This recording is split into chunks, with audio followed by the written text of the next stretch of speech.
우리 주님의 은혜와 평안 여러분의 삶 가운데 늘 함께 하시기를 주님의 이름으로 축복합니다. 우리 함께 인사 나누겠습니다. 사랑합니다. 축복합니다.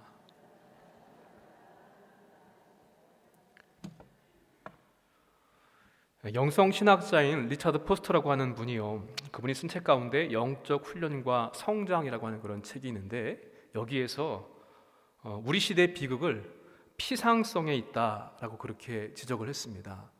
피상성이라고 하는 것은 무엇인가 하면은요, 말 그대로 짐작하실 수 있겠지만 속 진실, 그것은 알지 못한 채 겉모양만으로만 그렇게 어떻게 보게 되면 수박 겉핥기식처럼 겉모양만 가지고 판단하고 관계를 맺는 그러한 것을 말하고 있습니다.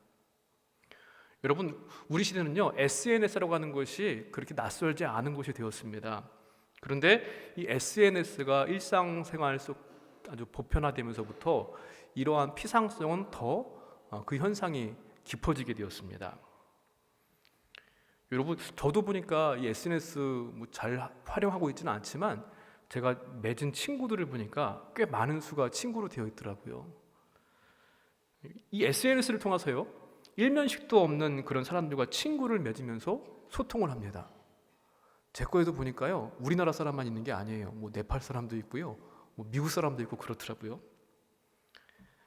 그래서 이 친구를 맺은 사람의 수가 몇 명이냐, 이것을 가지고서 내 존재감이 어떠한 존재인가 하는 것을 확인하게 되기도 하고요. 이런 SNS 친구들과 소통하고 대화를 나누면서 때로는 그들 때문에 기뻐하기도 하고 때로는 절망하고 슬퍼하기도 합니다. 또 심지어는 이것들 때문에 극단적인 선택을 하는 사람들도 있습니다. 그런데 이런 SNS를 통해서 맺는 그런 친구 관계들은요, 사랑과 우정을 기대할 수 없습니다. 그럼에도 불구하고 하루에도 수도 없이 우리는 이것을 확인하면서 소통을 하려고 하기도 하고 위로를 받으려고 하는 그런 모습도 있습니다. 그러다 보니까 중독으로 이어지기도 하는데요. 이러한 모든 현상들을 보게 되면은 사람들이 진실한 관계에 대해서 얼마나 갈급해 하는가, 목말라 하는가 하는 것을 오히려 반증하는 모습이라고 볼 수 있습니다. 친구의 숫자보다 더 중요한 것은요, 깊은 인격적인 관계를 맺느냐, 핵심은 인격적인 사귐이 있느냐 없느냐, 거기에 있습니다. 그런데 믿음은요, 우리가 가지고 있는 믿음은 사귐입니다. 복음이 바로 이 사귐에 대해서, 관계에 대해서 말씀하고 있지 않습니까? 하나님과 어떠한 관계와 사귐을 맺고 있느냐, 사람들과 또한 어떠한 관계를 사귐을 맺고 있는가. 리차드 포스터는 바로 이러한 영적인 피상성을 경계했습니다. 성경을 깊이 넓게 알고 있어야만 하지만 주로 지적인 만족이라든가 아니면 신학적인 탐구에 그칠 때가 많습니다. 그렇게 되면 하나님을 놓쳐버릴 수 있고요, 절대자이자 전능자이시고 주권자이신 하나님이 아니라 상대적으로 분석 가능한 존재로, 이해할 수 있는 존재로 그렇게 인식해 버리게 되기도 합니다. 그래서 내가 주인이 되고 하나님까지도 판단하는 모습까지도 되어질 수 있습니다. 말씀보다 지식을 앞서게 되면은, 계시보다 이성을 우위에 두게 되면은 이러한 영적인 혼돈과 또 피상성은 더 증가될 것입니다. 요한일서 말씀은요, 박해와 이단이 공격들을 하고 있고 교회가 분열의 위기를 맞고 있던 그러한 시대에 쓰여진 사도 요한이 쓴 편지입니다. 그래서 거짓 교훈들로부터, 위협으로부터 성도들을 보호하고 하나님과 바른 교제를 회복하는 것을 목적으로 이 편지를 쓰게 되었습니다. 그래서 요한일서의 기록의 목적, 중심 주제는 무엇인가 하면 바로 사귐입니다. 여러분은 어떠한 하나님과의 사귐이 있습니까? 또 얼마만큼 친밀한 사귐입니까? 혹시 아까 말씀드렸던 그런 피상적인 그런 사귐은 아닌가 돌아보시기를 바랍니다. 믿음은 사귐이라고 말씀을 드렸는데요, 그리스도인의 사귐의 첫 번째는 무엇인가 하면 바로 예수 그리스도를 바르게 아는 것으로부터 시작됩니다. 본문을 통해서 우리가 들어야 될 첫 번째 믿음의 교훈은요, 바로 그분을 알라는 것입니다. 예수 그리스도를 알라. 사도 요한에게 있어서 예수님이 누구신지 제대로 아는 것은 너무나 중요한 일이었습니다. 시급한 문제였습니다. 왜냐하면 이 서신이 기록될 당시에 이단 사상들이 교회와 성도들을 위협했기 때문에 그렇습니다. 특별히 이 헬라 철학에 영향을 받았던 영지주의 이단, 이 주장하는 사람들은 예수님의 성육신을 부인했던 그러한 사람들이었습니다. 우리 요한일서 1장 1절부터 2절까지의 말씀을 다시 한번 함께 읽어보도록 하겠습니다. 태초부터 있는 우리가 들은 바요, 눈으로 본 바요, 자세히 보고 우리의 손으로 만진 바라. 이 생명이 나타내신 바 된지라. 이 영원한 생명을 우리가 보았고 증언하여 너희에게 전하노니 이는 아버지와 함께 계시다가 우리에게 나타내신 바 된 이시니라. 아멘. 성경 말씀 보게 되면은 태초에라고 하는 것으로 시작되는 성경이 3개가 있습니다. 창세기, 요한복음, 요한일서입니다. 태초에 하나님이 천지를 창조하시니라. 태초에 말씀이 계시니라. 또 이제 오늘 읽었던 말씀, 태초부터 있는 생명의 말씀에 관하여는. 그런데 이 태초라고 하는 말은요, 시간적인 표현이 아닙니다. 시간이라고 하는 것이 시작되는 그 시점 이전부터, 그러니까 존재론적인 표현입니다. 시간이 존재하기 전 영원부터 라고 하는 것이 바로 이 태초부터라고 하는 이 말씀 가운데 들어있는 의미이고요. 그 다음에 그때부터 생명이 있었다라고 말씀합니다. 여기 생명이라고 하는 말은요, 헬라어에는 생명을 가리키는 말이 또 다른 것이 있는데, 우리가 생명적인 현상, 숨 쉬고 살아서 변화하고 이러한 생명을 가리키는 말은 그 바이오의 어원이 되는 비오스라고 하는 말인데, 여기 쓰인 말은 그 비오스가 아니라 조에라고 하는 말을 쓰고 있습니다. 이것은 존재의 본질, 기초, 이것을 의미합니다. 그러니까 영원한 생명을 의미하는 말입니다. 또 이어서 말씀이라고 하는, 우리가 잘 알고 있는 로고스라고 하는 단어가 등장을 합니다. 영원 전부터 생명의 말씀이 계셨습니다. 그것은 하나님과 같은 분이라고 하는 그런 의미이고, 시간과 공간을 초월한다고 하는 그런 뜻을 가지고 있는 말이 바로 이 말씀입니다. 태초부터 있는 생명의 말씀에 관하여는 바로 그분, 말씀의 선제성을 의미하지요. 또 이어서 말씀합니다. 아버지와 함께 계시다가 우리에게 나타내신 바 되었다라고 말씀을 합니다. 생명의 말씀이 아버지와 함께 계셨다가 우리에게 육신의 몸을 입고 나타나셨습니다. 여기서 나타나셨다라고 하는 그런 단어를 보니까요, 분명하게 드러났다, 그런 뜻을 가지고 있습니다.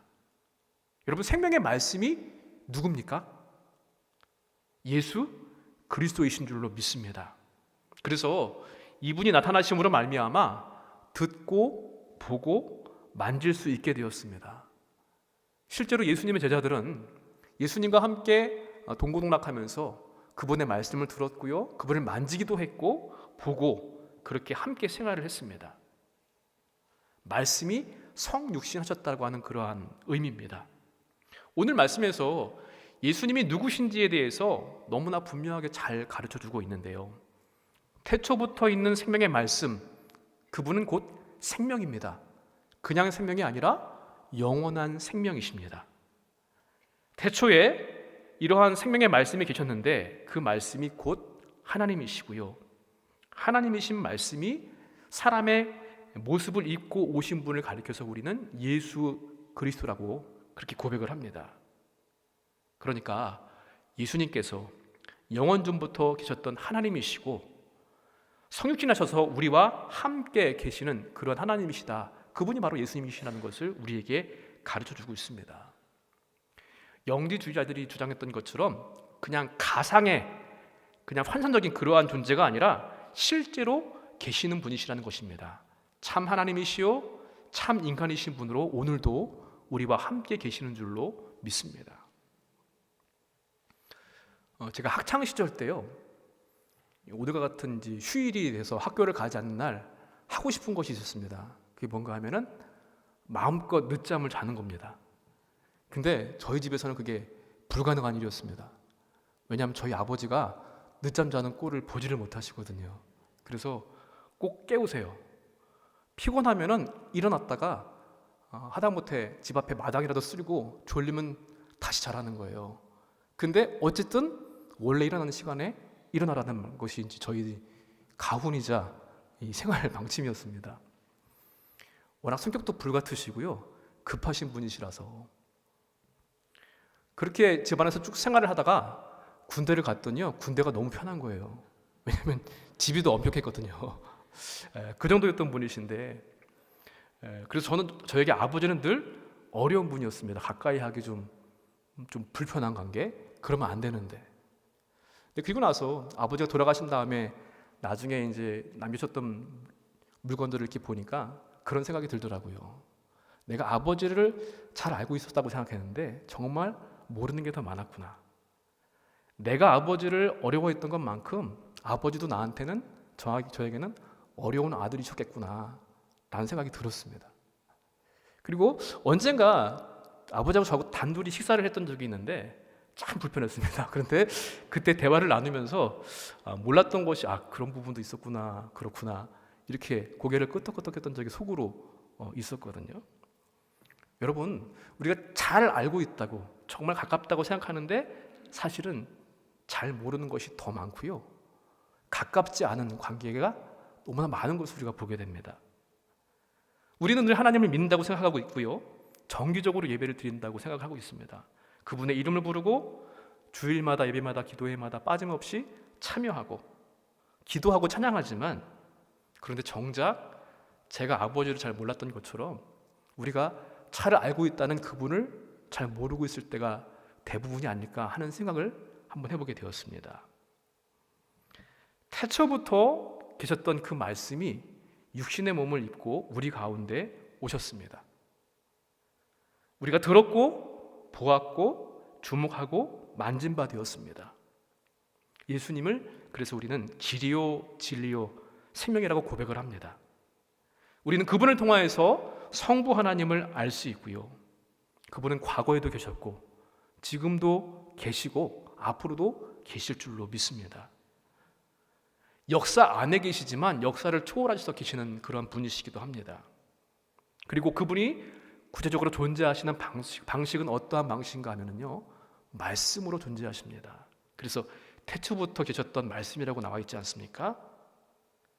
그러므로 우리는 그분을 알기 위해서 어떻게 해야 할까요? 말씀으로 오신, 그래서 성령의 인도하심을 따라서 말씀을 통해서 말씀인 육신이 되어 오신 그분을 알기에 힘써야 될 줄로 믿습니다. 그분을 만나기를 힘써야만 합니다.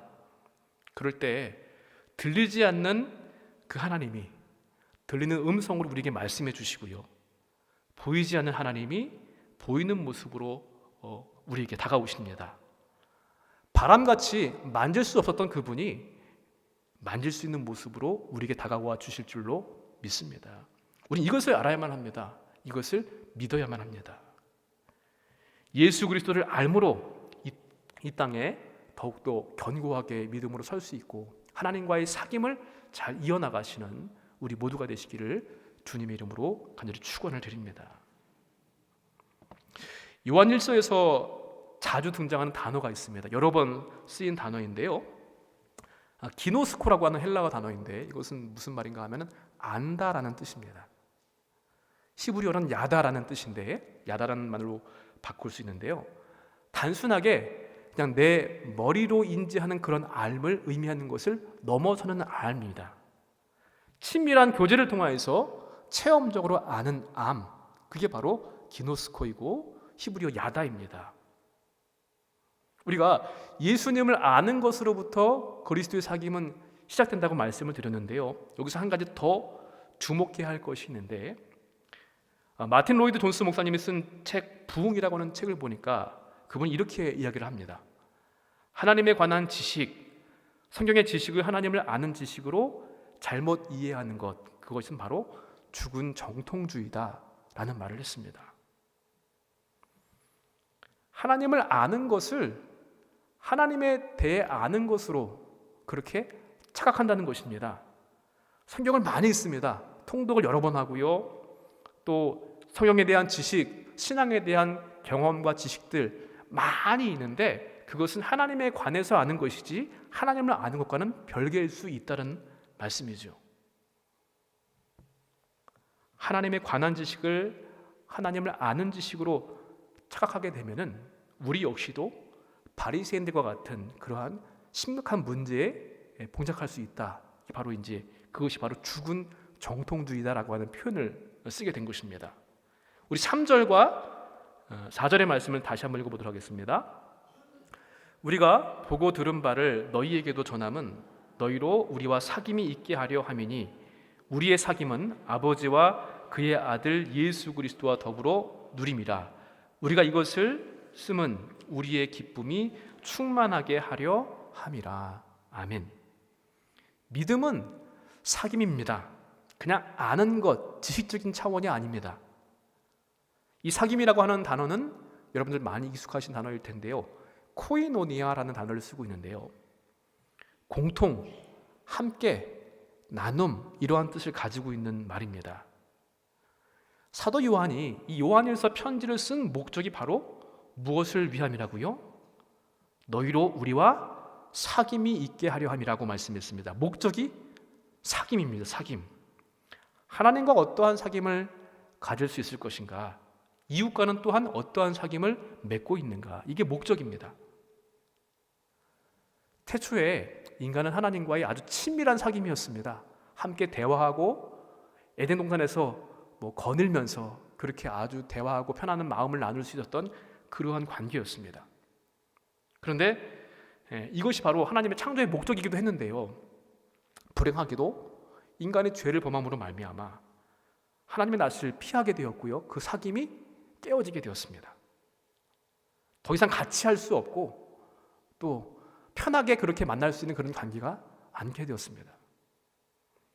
다행스러운 것은 하나님은 예수님을 보내주시고 그분을 통해서 깨어진 사귐을 다시 친밀할 수 있도록 그렇게 회복할 수 있는 길을 열어놓아 주셨습니다.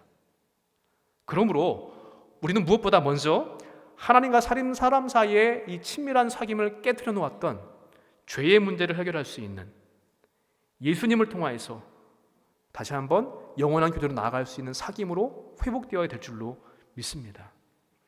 예수님을 통하여서 하나님과의 친밀한 사귐으로 나아갈 수 있습니다. 그리고 우리에게 기쁨이 충만하게 하실 것이라고 4절에 말씀합니다. 로마서 5장 10절 이하의 말씀인데요, 그의 아들의 죽으심으로 말미암아 하나님과 화목하게 되었은즉 화목하게 하신 우리 주 예수 그리스도로 말미암아 하나님 안에서 또한 즐거워하느니라. 아멘. 예수님을 통하여서 하나님과의 사귐을 회복할 수 있게 되었고요, 화목하게 되었고 즐거워하고 기쁨이 충만할 수 있다고 하셨습니다.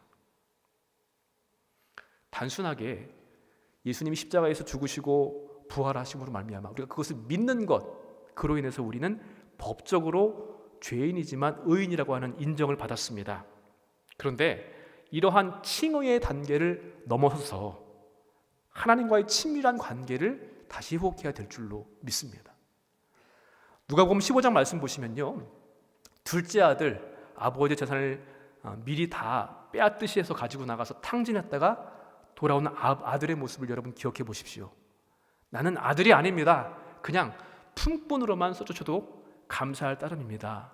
이렇게 돌아왔지만 아버지는 아들을 그렇게 대하지 않으셨고요, 가락질 빼서 아들한테 끼워주고 살진 짐승을 잡아가지고 잔치를 벌이면서 가장 친밀한 아들로 그렇게 회복해 주셨던 것을 우리가 볼 수 있습니다. 단순한 아버지와 나, 어떤 때는 불편하고 어려운 그런 관계가 아니라요, 친밀한 관계로 회복되어야 될 것인데, 그럼 어떻게 해야만이 우리가 이 법적인 차원에서의 아버지 아들과의 관계를 넘어서서 친밀함으로 나아갈 수 있느냐? 우리 5절부터 7절까지 말씀 한번 읽어보도록 하겠습니다. 우리가 그에게서 듣고 너에게 전하는 소식은 이것이니 곧 하나님은 빛이시라. 그에게는 어둠이 조금도 없으시다는 것이니라. 만일 우리가 하나님과 사귐이 있다 하고 어둠에 행하면 거짓말을 하고 진리를 행하지 아니함이거니와 그가 빛 가운데 계신 것 같이 우리도 빛 가운데 행하면 우리가 서로 사귐이 있고 그 아들 예수의 피가 우리를 모든 죄에서 깨끗하게 하실 것이요. 아멘. 하나님은 빛이시라고 그렇게 정의를 내렸습니다. 하나님은 빛이십니다. 이 빛, 진리이시고요, 순결하시고 진실하시고 정의를 나타내는 그러한 표현입니다. 하나님은 정말 그 표현처럼 절대 진리, 절대 선, 절대 도덕적으로 완벽하신 분이시고요, 조금의 흠도 없으신 거룩하신 분이십니다. 그에 반해서요, 우리 인간은 어떻습니까? 어둠입니다. 무지하고요, 때때로 또 수시로 죄악을 저지르고 불순종하고 불신앙의 모습도 꺼리낌 없이 나타내 보이는 그런 것이 우리들의 모습입니다. 하나님의 빛된 모습과 인간의 어두움의 모습이 이렇게 대조되고 있는데, 그런데 빛은 어둠과 함께 할 수 없습니다. 빛이신 하나님과 친밀한 사귐을 갖기 위해서는 어떻게 해야만 하겠습니까? 우리 역시도 빛 안에 거해야만 하는 것입니다.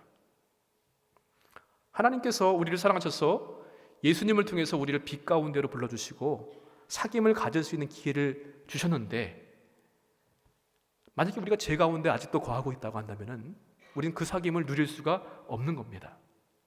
그러므로 하나님의 빛 안에서 드러난 우리의 죄악된 모습, 내가 죄인이라는 것을 인정하고 하나님의 은혜를 구하면서 먼저 용서받는 것이 필요할 줄로 믿습니다.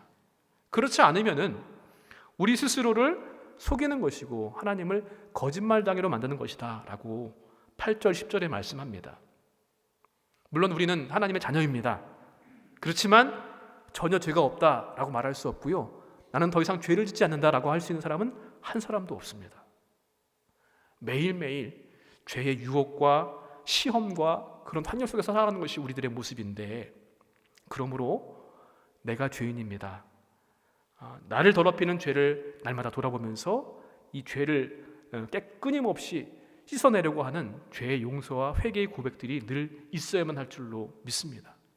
그러면 예수 그리스도의 피가 우리를 모든 죄에서 깨끗하게 하신다고 말씀했습니다. 깨끗하게 되었습니다. 깨끗하게 해 주실 줄로 믿습니다.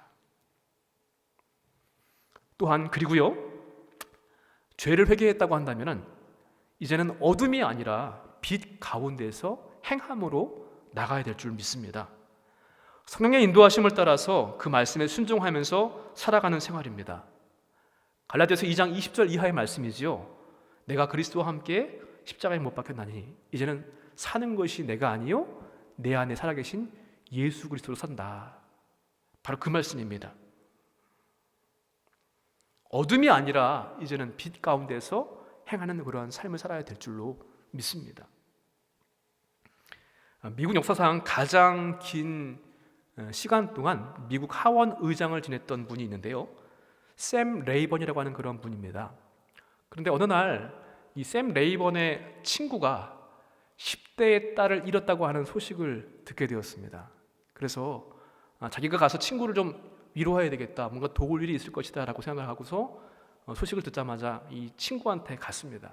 그러면서 위로하고 자기가 도울 일이 뭐가 없겠느냐고 그렇게 물었을 때에 사별의 아픔을 겪고 있는 그 친구가 도울 것이 없다고 그렇게 말을 했지만, 그래도 이 샘 레이번은 같이 있으면서요, 이 가족들이 아침을 먹지 않았던 것을 알게 되었습니다. 그래서 남아가지고 커피를 끓이면서 아침을 준비하는 그러한 일을 하게 되었습니다. 근데 사실 이 레이번이 그날 그냥 시간적인 여유가 있었기 때문에 그런 것이 아니라요, 그날은 대통령과 조찬 모임이 있었던 중요한 날이었습니다. 근데 그럼에도 불구하고 전화를 걸어가지고 대통령한테 내 친구가 딸을 잃었다, 그래서 내가 위로해야 된다, 꼭 필요하다라고 양해를 구한 다음에 그 일을 했다는 것입니다. 여러분, 진정한 사귐이라는 것은 무엇인가 하면요, 가장 소중한 것마저도 포기할 수 있을 때 그 관계는 진정한 사귐의 관계가 될 수 있을 줄로 믿습니다. 하나님께서는요, 하나밖에 없으신 아들 예수 그리스도를 우리에게 보내시고 죽게 하시면서까지 우리와 사귐을 가질 수 있는 길을 열어놓아 주셨습니다. 그런데 우리들의 모습은 어떻습니까? 하나님을 향해서 내가 소중하게 여기는 것, 귀하게 여기는 것들을 포기할 수 있을 만큼의 친밀함이 있는가? 하나님과의 사귐이 있다고 하는 것은 이제 사는 방식이 옛날과 같지 않고 달라져야 한다는 것을 의미합니다.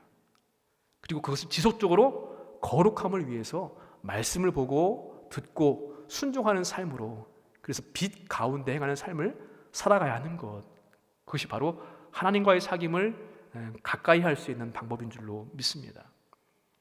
사랑하는 성도 여러분, 하나님과 우리와의 관계, 사귐은 어떠한 관계입니까? 그분은 나를 위해서 가장 소중한 것을 내어주셨는데 나는 그분과의 사귐에 있어서 어떠한 것들을 혹시 아끼고 있지는 않습니까? 주님과의 친밀함으로 나아가는 저와 여러분 되시기를 주님의 이름으로 간절히 축원을 드립니다. 마지막으로 그리스도인의 사귐은요, 성도와 성도 간의, 그리스도인과 그리스도인 간의 사귐입니다. 우리 3절 말씀을 다시 한번 읽어보도록 하겠습니다. 우리가 보고 들은 바를 너희에게도 전함은 너희로 우리와 사귐이 있게 하려 함이니 우리의 사귐은 아버지와 그의 아들 예수 그리스도와 더불어 누림이라. 아멘. 그런 말이 있죠. 군중 속에서 고독을 느낀다, 이런 말처럼 아이러니하게도 사람들은 외롭기 때문에 때를 지어서 모임을 갖습니다. 동창회, 향후회, 동문회 등등 많은 모임들을 갖고 있습니다. 그런데 여러 가지 모임들을 갖고 있지만 외로워서 모임을 갖는데, 그런데도 그 외로움을 우리가 다 만족시킬 수가 없다는 것입니다. 만나면 만날수록 오히려 더 외로움을 느낄 수가 있고요. 그리고 심지어는 그 부족한 모임마저도 공통되는 것이 없으면 모임을 가질 수가 없습니다.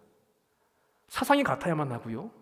하다못해 학력이나 재력이나 신분이나 뭔가 공통되는 것이 있어야만이 모임을 가질 수가 있습니다. 그것이 다르다고 한다면 모임 자체를 갖는 것 자체가 불가능합니다. 그런데요, 그리스도인의 사귐은 세상 사람들이 알지 못하는 그런 다른 모임입니다. 말씀이 그렇게 말씀하죠. 우리가 보고 들은 바를 너희에게도 전함은 너희로 우리와 사귐이 있게 하려 함이니 이 사귐은 아버지와 그의 아들 예수 그리스도와 더불어 누리는 것이라고 말씀했습니다. 아버지와 아들 예수님을 만나는 그 사귐 때문에 우리가 같은 사귐을 가질 수 있다는 것이죠. 나이를 초월해서 생각과 가치관, 또 신념을 초월해서 우리가 함께 모일 수 있습니다. 왜냐? 공통이신 말씀, 예수님을 믿기 때문입니다. 여러분, 믿음 생활은 혼자만 하는 것이 아닙니다. 예수님과 더불어서 함께 누리는 것인 줄로 믿습니다. 우리가 교회 다닌다고 해서요, 사귐이 있다고 말할 수 없습니다. 예를 들어서 예배만 드리고 집에 갑니다. 나를 열어 보이지 않습니다.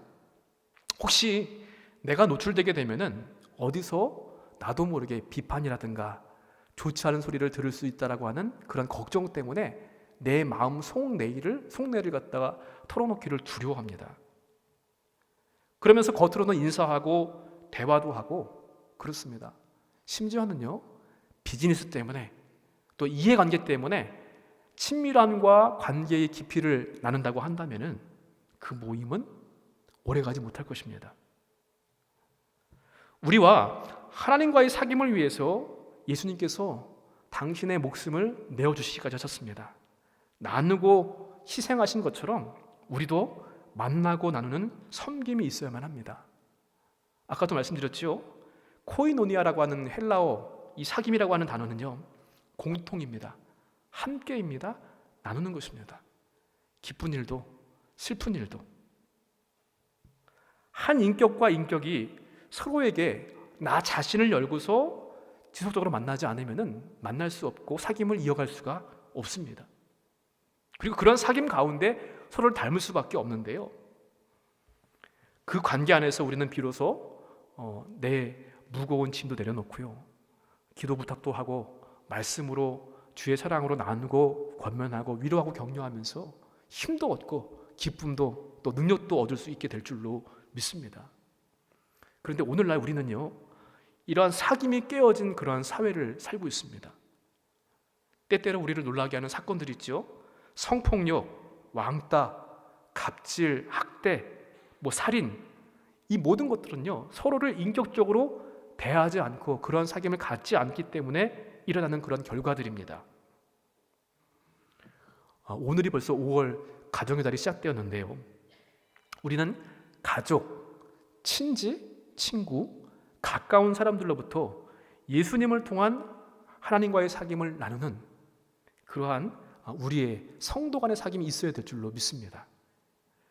그리스도의 지체로서 진정한 만남과 사귐이 있어야만 하는데요, 이를 위해서 때로는 내가 좀 손해보고 희생하고 섬기고 하는 그런 수고도 필요합니다.